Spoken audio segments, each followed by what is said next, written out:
In the last episode, we watched the tragedy of Nina Sayers, who sacrificed herself for a flawless performance. Black Swan showed us the extreme end of the spectrum. What happens when a person has no internal filters or psychological defenses left? Nina never learned to say no, not to her mother, who had colonized her personal space, not to her director, and not to her own destructive impulses. Her ending is a dazzling triumph, purchased at the cost of complete psychological dissolution. But what if real perfection lies not in disappearing into a role, but in finally becoming visible to yourself? Today we move from that kind of painful internal rupture toward something quieter, the study of quiet self-assurance. The perks of being a wallflower looks, on the surface, like a fairly standard coming-of-age story. But underneath its layer of 90s nostalgia lies a detailed examination of how people rebuild themselves when their boundaries were erased in childhood. We are going to be talking about Charlie, a character so afraid of hurting the people around him that he methodically pushes his own interests out of the picture.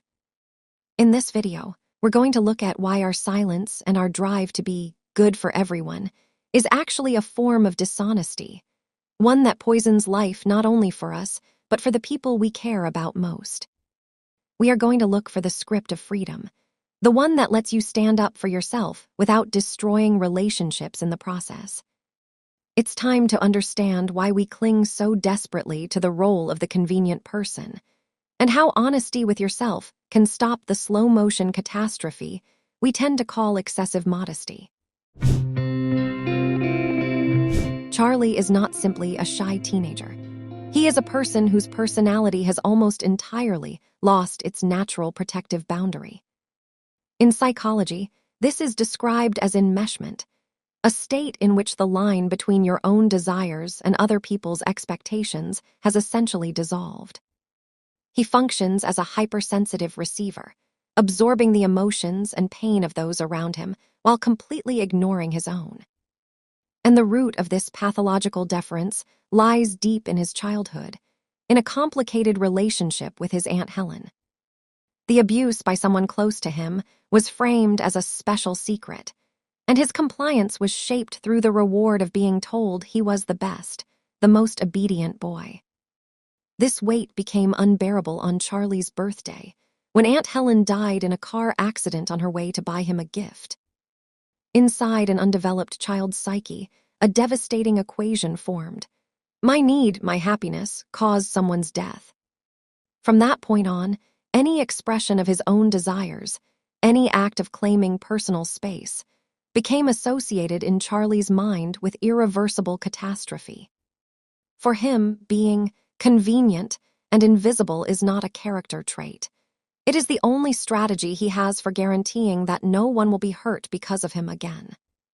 His quietness is frozen fear that his will might be destructive, so he simply chooses not to exercise it at all. It is on this foundation that the film's central idea takes root. We accept the love we think we deserve. This line is not merely an observation. It is the key to understanding why every character in the film has boundaries that are basically non-existent. It is not just Charlie. Sam repeatedly chooses partners who devalue her. Patrick agrees to a relationship conducted in humiliating secrecy. Charlie's sister tolerates her boyfriend's aggression. Each of them is trapped within their own estimation of their own worth. When you carry a core belief that you are not enough, or that you owe something to the world, you will unconsciously allow into your life the people who confirm that low self-assessment. What Bill the teacher says is not a harsh verdict. It is a bitter truth about the fact that the scale of our freedom is directly proportional to the scale of our self-respect. For Charlie, internalizing this becomes the starting point. The understanding that he deserves love and safety, not in exchange for his silence, but simply by virtue of existing. The relationship between Charlie and Mary Elizabeth is a near-perfect laboratory specimen of what happens when the absence of boundaries turns life into an exhausting sequence of compromises. This romance does not begin because Charlie has developed genuine feelings. It begins because he finds himself incapable of interrupting the girl's persistent attention. Within his framework, shaped by years of people-pleasing, saying no is equivalent to an act of cruelty. He genuinely believes his honesty would be a devastating blow to Mary Elizabeth, and so he chooses what seems to him the safe path: silent acquiescence, which is in reality a form of emotional paralysis. This is where the real trap lies. When we fail to establish our own limits, we deny the other person access to reality. Mary Elizabeth is making plans, investing emotional energy, sharing intimate things, all based on an illusion of reciprocity, while Charlie is slowly suffocating inside the lie. It is important to understand that this kind of kindness is deeply destructive for both people. By trying to be good and convenient, Charlie is not protecting the girl's feelings. He is only delaying the inevitable collision with the truth, making the eventual break far more painful than an honest conversation would have been. His silence is not care for another person's heart. It is an attempt to avoid responsibility for a difficult conversation and to avoid seeing someone else's disappointment. In this relationship, the idea that we accept the love we think we deserve is on full display.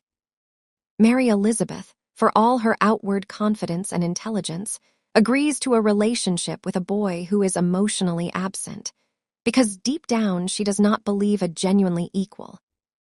Reciprocal response is available to her, and Charlie accepts the role of function, of an appendage to someone else's life, because he does not feel he has a right to mutual desire. By refusing to protect his own psychological space, Charlie turns what could have been a friendship into a prison, where authenticity is replaced by suffocating obligation. The lesson here is important.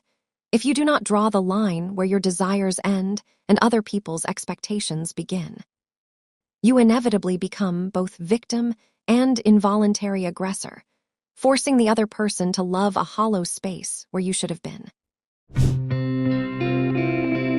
If the relationship with Mary Elizabeth was a suffocating space for Charlie, the friendship with Sam and Patrick becomes the environment in which his sense of self slowly begins to repair. This section of the film shows us something important. Genuine closeness does not require you to dissolve into another person. Patrick and Sam, vivid, sometimes eccentric, accept Charlie precisely in his separateness. They do not try to reshape him or use him as a convenient resource. And for someone who has spent his whole life in emotional servitude, this becomes an entirely new and genuinely healing experience. Sam plays a particular role here. She functions as an honest and sometimes painful mirror. In the film's final stretch, when she is packing to leave for college, they have their most important conversation. Sam asks Charlie, "Then why didn't you ever ask me out?" She is pointing to the fact that his perpetual refusal to claim his rights and his feelings is not modesty or kindness. It is a form of self-erasure. She makes him understand that his limits and his will matter not only to him, but to the people who genuinely want to connect with him. Because it is impossible to build a real relationship with someone who has no clear edges, someone who simply adjusts to whatever rhythm is around them. Within the framework of the same idea, that we accept the love we think we deserve, Sam and her brother are teaching Charlie a lesson in dignity. Sam goes through this realization herself, understanding that she deserves more than being beautiful background decoration for men who don't value her. Watching her transformation, Charlie begins to understand. Respecting your own space is not selfishness. It is the precondition for being seen and loved at all. He is learning not just to be present like a shadow, but to show up in relationships as a full person, with his own wants and his own limits. Sam and Patrick create an environment where honesty does not lead to catastrophe, and refusal does not mean the loss of love. This gives Charlie the courage to begin, for the first time in his life, to protect his own self, and to understand that he has the right to his own feelings, even when they feel inconvenient for the people around him. So what does this script of freedom actually sound like in practice? For Charlie, as for many of us, The central difficulty is asserting yourself without becoming an aggressor in the process. The primary tool that makes this possible is the technique of I statements, a way of drawing a boundary by focusing on your own feelings and needs rather than on accusations directed at the other person. When we speak about ourselves and our own state, we are not attacking, which means we are giving the other person a chance to actually hear us, rather than immediately raising their defenses. If Charlie had this tool during his unwilling relationship with Mary Elizabeth, his personal script of freedom might have sounded very different. Instead of silently enduring her persistence, he might have said something like, "I feel confused when things move this fast, and I need more space to understand what I actually feel." That kind of statement is not rudeness. It is clarity, and it saves both people months of their lives. In practical terms, it helps to have a small set of phrases that are gentle but firm, ones that draw a clear line without burning the bridge. When someone is consuming all of your time and energy, you can be honest without cruelty. "I really value the fact that you trust me with this, but I don't have the internal bandwidth right now to give this conversation the attention it deserves." When you need to end an unwanted romantic situation, instead of disappearing or enduring, something like this works. "I appreciate your interest, but I don't feel the kind of connection that would let us move forward, and I'd rather be honest with you than give you false hope." Even the need for solitude can be expressed cleanly. "I need some time to myself to recharge. It's just how I work.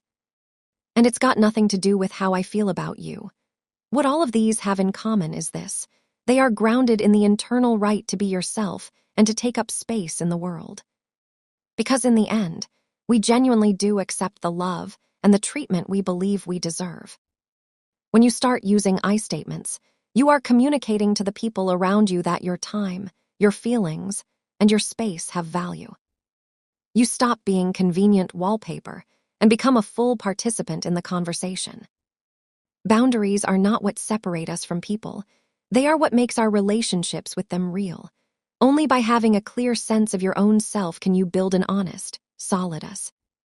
As you gradually build this skill, you stop being a wallflower who is afraid of their own shadow. And you become the author of your own life, someone who can protect their world without a trace of aggression.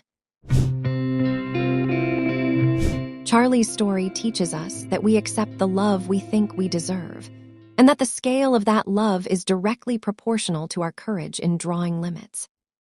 Learning to build your perimeter and say no without guilt is not the end of the journey. It is the acquisition of a foundation. When we stop spending all our energy on being convenient and invisible, we finally free up something for what actually matters, understanding what brings us genuine pleasure and meaning. Charlie moves from someone who dissolves into the crowd to someone who finds his voice and allows himself to feel infinite in the back of that pickup truck. But knowing your boundaries is only half the work. What matters is not just protecting your space from intrusion. It is learning to fill that space with joy, with flavor, with life. Once the fence is built, the question becomes, what is growing inside the garden? We learn to defend ourselves so that, in the end, we can open ourselves to the world on our own terms. In the next and final part of this series, we take one more step forward, from protecting the self to actively building it. We are going to travel toward pleasure, balance, and the ability to hear your own genuine desires rather than only other people's demands. We will look at how to stop merely surviving and start genuinely feeling life in every detail, through the lens of Eat, Pray, Love. See you in the finale, where we learn the art of being happy without waiting for anyone's permission. If this breakdown gave you something useful, a phrase, an insight, a small shift, leave a like and subscribe. And share in the comments, what is your version of Charlie's wallflower moment? The time you stayed quiet when you needed to speak. I'd really like to know.